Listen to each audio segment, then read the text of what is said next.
우리 옆에 분들과 인사하시겠습니다. 성령 충만하십시오.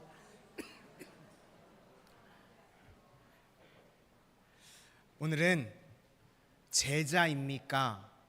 제자입니까? 라는 제목으로 하나님의 말씀 증거하도록 하겠습니다.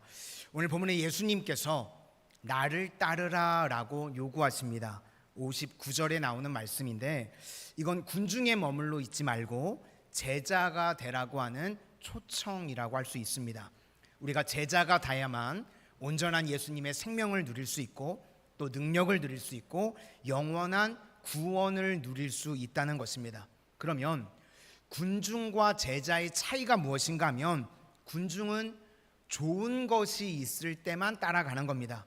예를 들어서 기적이 있었다, 그러면 따라가는 겁니다.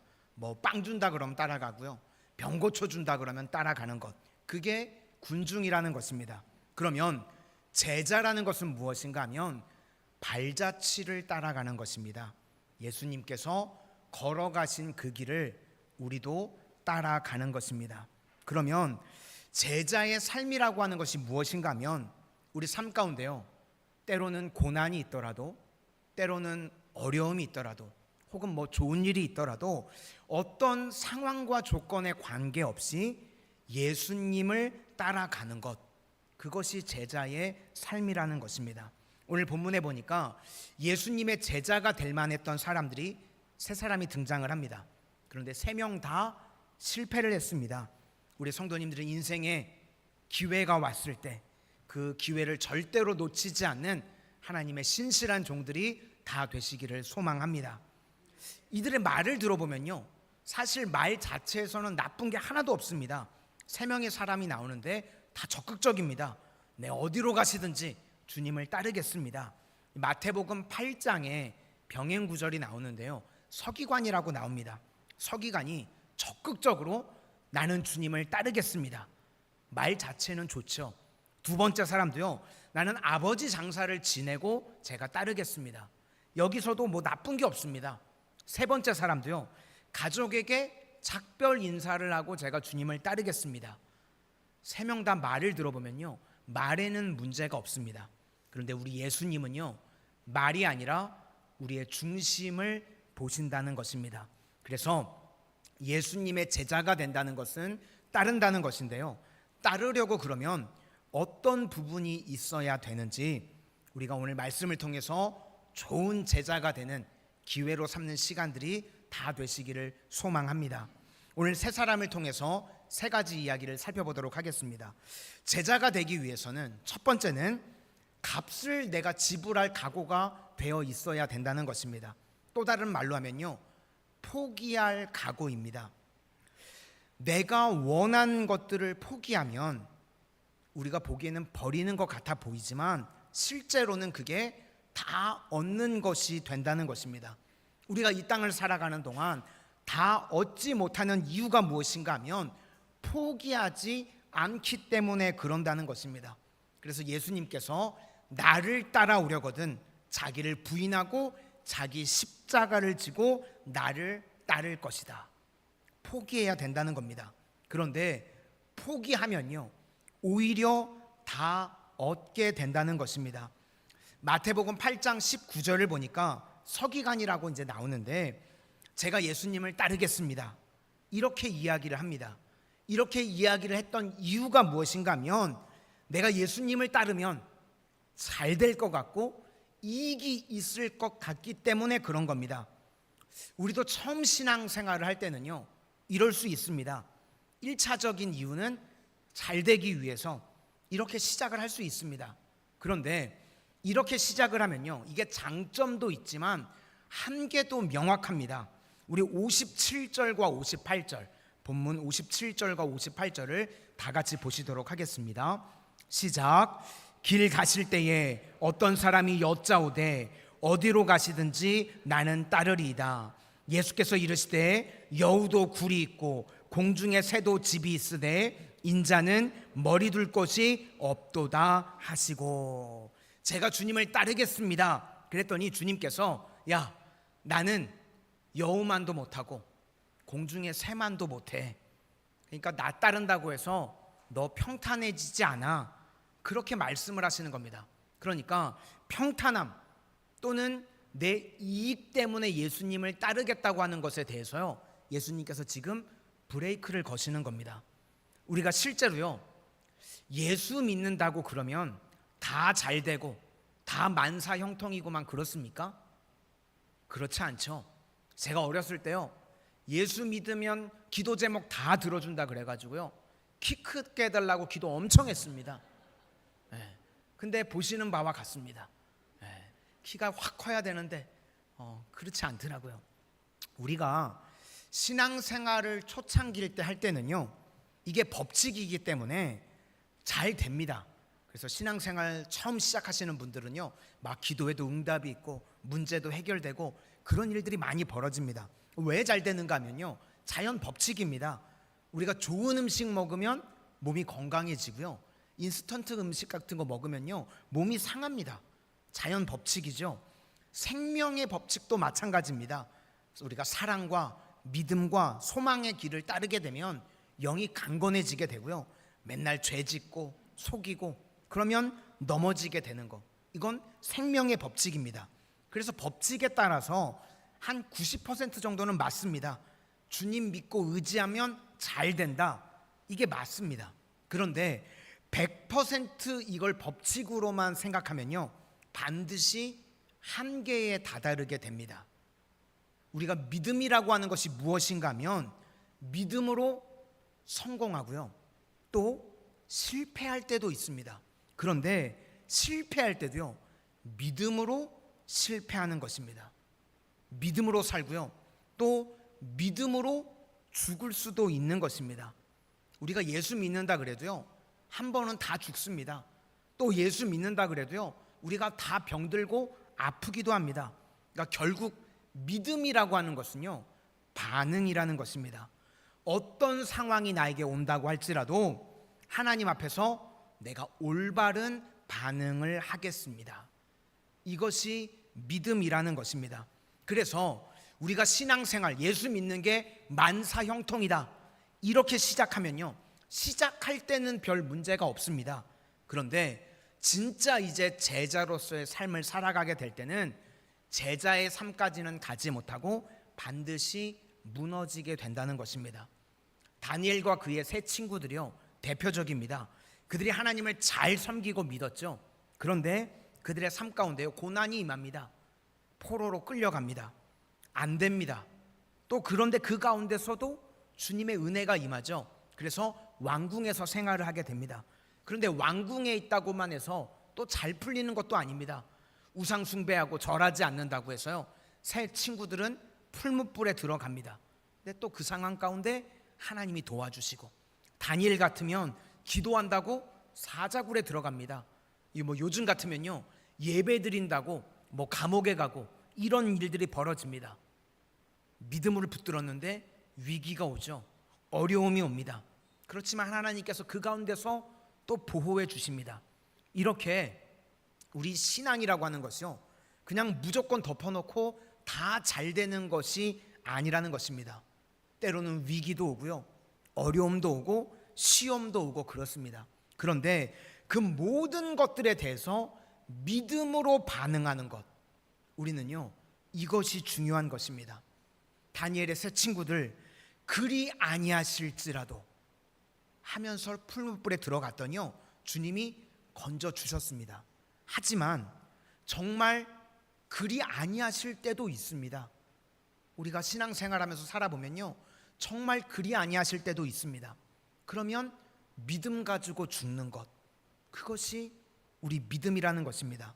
그래서 믿음이라고 하는 것은 무엇인가 하면 포기할 각오를 하는 것입니다. 그래서 우리가 다 내려놓고요, 다 포기하게 되면 그때 모든 것들을 오히려 얻게 된다는 것입니다. 이런 글을 읽어본 적이 있습니다. 원하는 것들로부터 나를 지켜 주옵소서. 그러니까 나를 보호해 주는데 어디로부터 나를 보호해 주시는가 하면 내가 원하는 것들로부터 나를 지켜주시고 보호해 달라는 것입니다. 우리 성도님들, 내가 원하는 것이 무엇입니까? 다 좋은 거죠. 내가 원하는 거, 나쁜 거, 싫은 거 원하는 사람 없습니다. 내가 좋은 것들 원합니다. 평탄한 거 원하고요, 부자 되기를 원하고 건강하기를 원합니다. 우리가 다 이런 것들을 원하는데, 그런데 그런 내 원하는 것들이 오히려 나를 잘 되게 만드는 것이 아니라 어렵게 만든다는 것입니다. 내가 평탄해지려고요, 안정을 누리려고 하려 보니까 자꾸 위축이 되고요, 또 내가 잘 되려고 하니까 놓지 못하는 것들이 있습니다. 그러다 보니까 마음에 두려움과 염려가 떠나지를 않습니다. 그래서 기도를 하는데, 내가 원하는 것들로부터 나를 지켜 주옵소서. 결국 원하는 것이요, 나를 망친다는 겁니다. 우리는 주님이 주시는 것을 붙들어야 되는데, 내가 원하는 것들을 자꾸 붙드니까요, 넘어지게 된다는 것입니다. 중세시대에요, 마이스터 에크하르트라는 사람이 있습니다. 이분이 믿음에 대해서 이렇게 정의를 내렸습니다. 다 없어져도 사라지지 않는 기쁨. 그러니까 뭐가 다 없어지는가 하면, 내가 원하는 것들이 다 없어져도 사라지지 않는 기쁨, 그것이 진짜 믿음이라는 것입니다. 하박국서를 보면 딱 맞는 것 같습니다. 하박국 상장 17절 말씀에 무화과 나무가 무성하지 못하며 포도나무에 열매가 없으며 감람나무에 소출이 없으며 밭에 먹을 것이 없으며 우리의 양이 없으며 외양간에 소가 없을지라도, 이렇게 내가 원하는 모든 것들이 없을지라도 나는 여호와로 말미암아 즐거워하며 나의 구원의 하나님으로 말미암아 기뻐하리로다. 다 없어졌는데 기쁨이 있습니다. 그게 진짜 믿음이라는 것입니다. 그러니까요, 결국은 내가 쥐고 있는 것들이요, 나를 살리는 것이 아닙니다. 내가 포기 못하고 애착하고 집착하는 것들이요, 나를 살리는 것이 아니라 그것이 오히려 나를 죽이는 것이 된다는 것입니다. 그래서 제자는요, 내가 원하는 것을 내려놓고 주님이 주시는 것으로 사는 사람, 그것이 제자라는 것입니다. 이란에요, 한 좋은 상인이 있었습니다. 그런데 이 상인이 인도에 이제 물건을 사러 출장을 가게 되었습니다. 근데 이 사람이 얼마나 좋은 사람인지, 이제 멀리 출장을 갈 때요, 자기 집에 있는 식구들, 또 같이 일하는 하인들, 너희들 뭐 갖고 싶냐? 그래가지고 물어봐가지고 그걸 일일이 다 적었습니다. 뭐 옷 사달라, 뭐 장신구 사달라, 뭐 여러 가지 사달라는 걸 다 적었습니다. 그리고 그 집을 잘 되게 만들었던 앵무새가 한 마리 있었답니다. 이 앵무새가 얼마나 똑똑한지요, 노래도 잘하고 이야기도 잘하고 사람이랑 대화도 막 나눌 정도였답니다. 그래서 이 앵무새가 우리 집을 잘 되게 만들어줘서 고마워서 주인이 앵무새에게 이야기를 했답니다. 내가 인도에 출장을 가는데 앵무새야, 너는 뭘 갖고 싶니?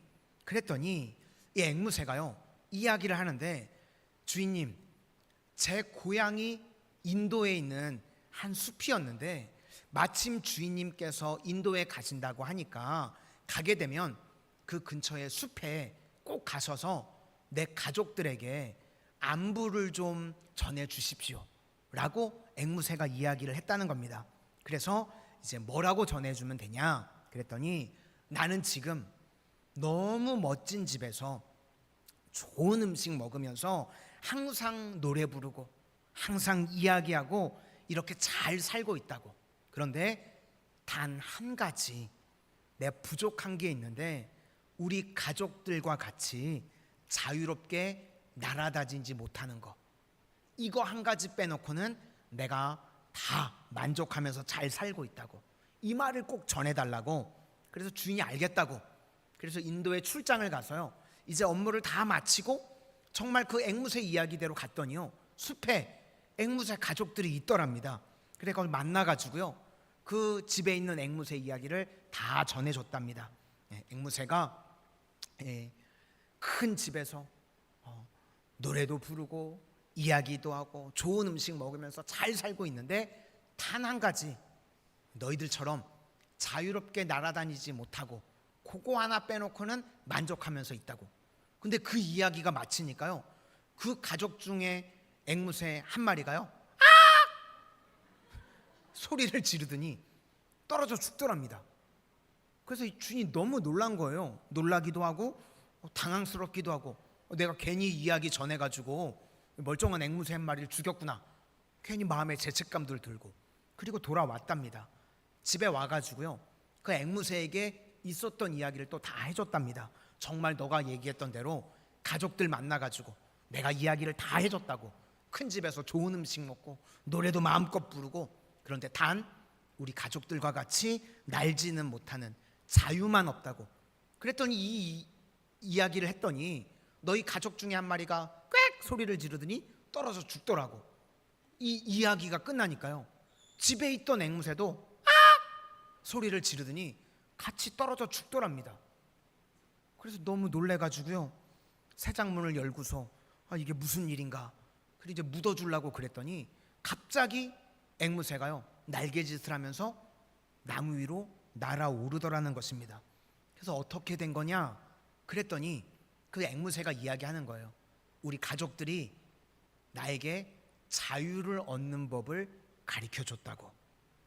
내가 새장 속에 계속 있었던 이유가 무엇인가 하면, 내가 그렇게 자부심을 가졌던, 노래 잘 부르고 이야기 잘하고, 그런데 그것이 나를 새장 속에 가다 두는 것이 되었다고. 그래서 꽥 소리를 질렀더니 새장으로부터 자유롭게 되었다는 겁니다. 이 이야기가요 우리에게 주는 깨달음이 있습니다. 우리가 그렇습니다. 내가 원하는 것, 내가 살아가면서 절대로 놓지 않으려고 하는 것, 그게 뭐 노래 잘하는 것이고요, 좋은 음식 먹고 이야기 나누는 거, 어떻게 하면 내가 여기 떠나면 어떡하나, 뭐 그런 마음들, 그게 우리를요 새장 속에 가두어 두는 것이 된다는 것입니다. 우리 성도님들, 내 원함, 내가 놓지 못하고 안달하고 있는 것들, 그거 내려놓으실 수 있기를 소망합니다. 그리고요 예수님 붙드실 수 있기를 바랍니다. 그러면 포기했던 만큼, 아니 예수님께서요 그 이상으로 우리에게 채우심의 은혜를 덧입혀 주실 줄로 믿습니다. 사도 바울도요 똑같은 이야기를 했습니다. 자신은 조건과 환경이 매이지 않는다는 것입니다. 내게 능력 주시는 자 안에서 내가 모든 것을 할 수 있느니라. 빌립보서 4장에 나오는 말씀이죠. 그런데 앞에 뭐라고 이야기하는가 하면, 내가 궁핍함으로 말하는 것이 아니라 어떤 형편이든지 나는 자족하기를 배웠노니. 상황과 조건 아니라는 겁니다. 다 내려놓고 포기할 수 있답니다. 그러면서 나는 비천에 처할 줄도 알고 풍부에 처할 줄도 알아. 모든 일 곧 배부름과 배고픔과 풍부와 궁핍에도 처할 줄 아는 일체의 비결을 배웠노라. 그러니까 사도 바울은요 내가 애착하고 집착하고 내가 원하는 것으로 살지 아니하고 오직 주만 바라본다는 겁니다. 그래서 내게 능력 주시는 자 안에서 내가 모든 것을 할 수 있느니라. 이것이 제자라는 것입니다. 우리 성도님들도요 세상의 것들을 내려놓고 포기할 각오를 하실 수 있기를 바랍니다. 예수님만 붙드는요 그런 신실한 주의 종들이 되실 수 있기를 바랍니다. 그러면 우리 삶 가운데 더 주시고 다 주십니다. 그게 제자의 길이라는 것입니다. 두 번째는, 이제 예수님을 따르려면요 우선권을 주님께 둬야 된다는 것입니다. 두 번째 제자의 특징은요, 자기가 예수님을 따르겠다고 한 게 아니라 예수님께서 먼저 말씀하셨습니다. 아마 예수님 눈에 들었던 것 같습니다. 그래서 예수님께서 너 나를 따라라 그랬더니, 예수님 제가 주님을 따르겠습니다. 그런데 뭐라고 이야기하는가 하면, 아버지 장사를 지내놓고 장례가 다 마치면 제가 예수님을 따르겠습니다. 그랬더니 죽고 사는 것에 너무 연연하지 말고 먼저 나를 따르는 것이 중요하다고 말씀하십니다. 우리 본문 59절과 60절 다 같이 보시겠습니다. 시작. 또 다른 사람에게 나를 따르라 하시니 그가 이르되 나로 먼저 가서 내 아버지를 장사하게 허락하옵소서. 이르시되 죽은 자들로 자기의 죽은 자들을 장사하게 하고 너는 가서 하나님의 나라를 전파하라 하시고. 그러니까 하나님 나라를 전파하는 것을 우선권에 둬야 된다는 것입니다. 이건 해석이 두 가지가 있습니다. 장사를 나중에 하고 먼저 나를 따르라는 것이요, 지금 아버지가 죽었는데 장사도 지내지 말고 나를 따라라 라고 하는 해석이 하나가 있고, 또 하나는 지금 아버지가 건강합니다. 그런데 아버지가 돌아가시고 난 다음에 제가 주님을 따르겠습니다. 제가 볼 때는요, 이건 후자가 맞는 것 같습니다. 왜 그런가 하면 우리가 성경을 보면 예수님의 성품이요, 그렇게 인정이 없으신 분이 아닙니다. 아버지가 방금 돌아가셨는데 뭐 장례도 치르지 말고 나를 따르라, 그렇게 말씀하실 분이 아닙니다. 이게 이스라엘 문화를 보면 우리가 이해할 수가 있는데, 아버지 옆에 아들이 있어야 될 필요성이 있습니다. 이유가 무엇인가 하면 상속 때문에 그렇습니다. 그러니까 지금 당장은 아버지가 돌아가시지 않았는데 이제 아버지 연세가 있으시니까 곧 돌아가시고 나면 아버지의 상속을 받고 난 다음에 제가 주님을 따르겠습니다. 이익이나 이득이 되는 거 다 차리고 난 다음에 그때 주님을 따르겠습니다. 그 이야기입니다. 그러니까요, 우선권의 문제라는 것입니다. 우리가 많은 순간 주의 일을 감당할 때 안 한다고 그러지 않습니다. 이거 다 끝나고 난 다음에, 이런 식으로 이야기를 합니다. 뭐 예를 들어서요, 취업하고 난 다음에, 결혼하고 난 다음에, 아이 낳고 난 다음에, 아이들 입학시키고 난 다음에, 나중에 그 이야기를 하는 겁니다. 그러면 주님의 제자가 될 수 없다는 겁니다. 마태복음 6장 33절 말씀에 너희는 먼저 그의 나라와 그의 의를 구하라. 그리하면 이 모든 것을 너희에게 더하시리라. 이것이 제자의 길이라는 것입니다. 우리도 그 길을 걸어갈 수 있는, 날마다 우선권을 주님께 둘 수 있는 주의 신실한 제자들이 다 되실 수 있기를 축원합니다. 마지막 세 번째로 예수님을 따르는 제자의 길이 무엇인가 하면 온 마음을 다해서입니다. 전심으로 완전히 헌신하는 것입니다. 세 번째 사람도요, 내가 주님을 따르겠습니다 그랬는데 조건이 하나가 딱 있습니다. 가족들과 작별하고 난 다음에 주님을 따르겠습니다. 가족들과 작별 인사하는데요, 이게 무슨 문제가 있겠습니까? 근데 이거는요, 마음이 나뉘어졌다는 겁니다. 두 마음을 품는 걸 이야기하는 겁니다. 이 헬라어 단어 중에 염려라는 단어가 메림나우인데, 메림나우의 원뜻은요, 마음이 나누어졌다. 그게 염려입니다. 그러니까 염려가 있었어요. 마음이 나누어져 있는 사람은 주님을 따를 수 없다는 겁니다. 예수님을 따르겠습니다 그랬더니 예수님이 쟁기 이야기를 하십니다. 소가 있으면 이제 쟁기를 대고서 밭을 갈 때요, 제일 중요한 게 뭡니까? 직선입니다. 그죠? 직선으로 쭉 갈아야 되는데, 그런데 밭을 가는 사람이 자꾸 불안하니까 뒤를 자꾸 쳐다봅니다. 그러면 직선이 안 되고 삐뚤삐뚤해지겠죠. 그 이야기를 하시는 겁니다. 예수님이 유심히 보니까요, 쟁기질을 하는 사람이 있는데 이 사람이 미심쩍어가지고 자꾸 뒤를 돌아봅니다. 그러니까 삐뚤빼뚤해지는 겁니다.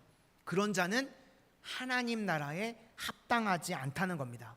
한 마음을 가지고요, 오로지 앞만 쳐다보고 나아가야 된다는 것입니다.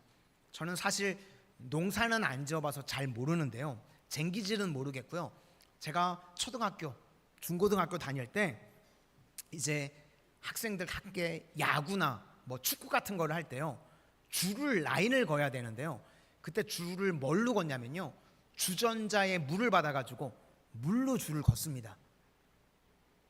저만 그런 것처럼 그런 표정으로 다 그렇게 굽셨을 텐데, 그죠?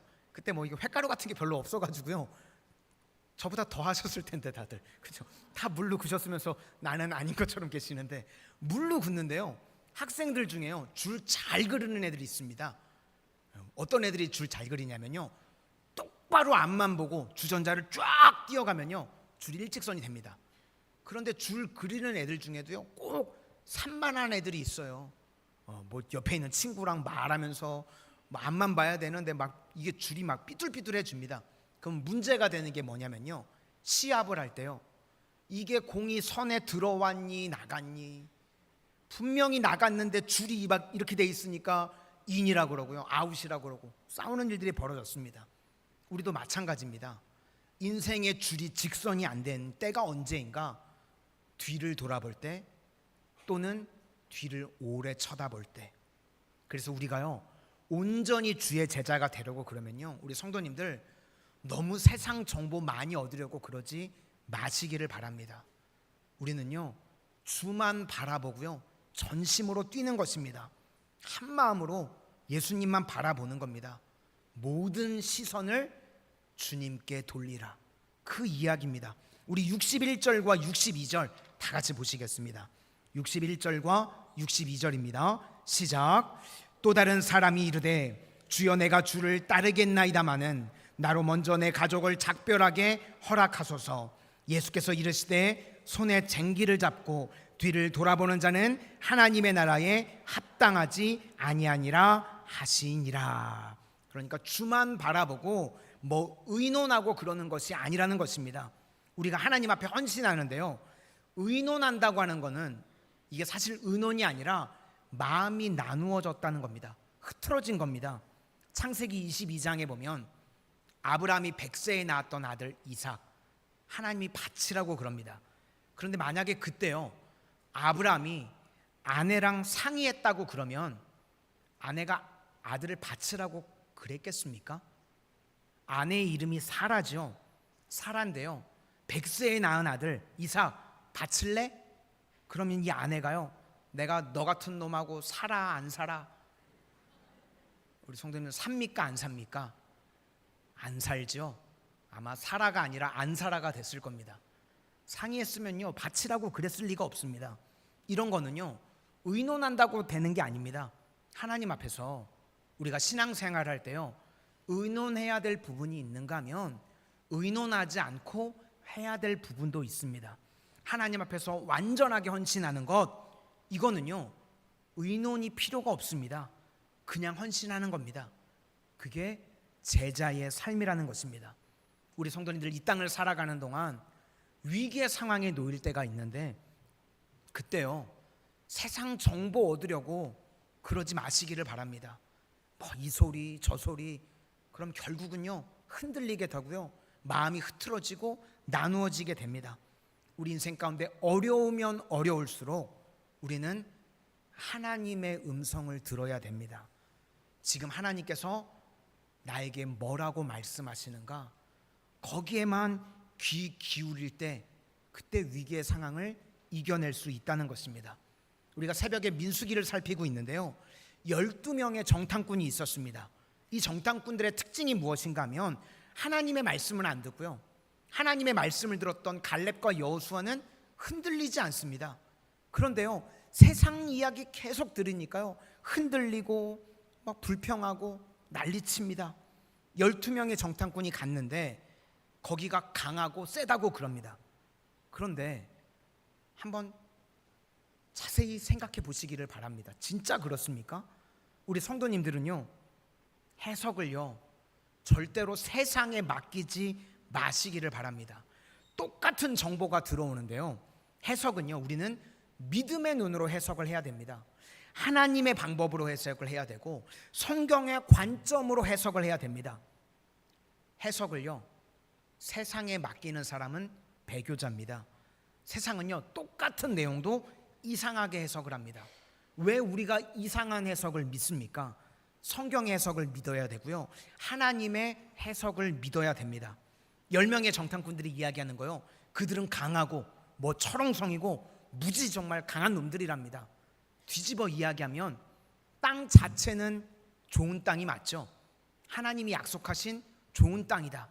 그러면 그냥 아멘 그러면 됩니다.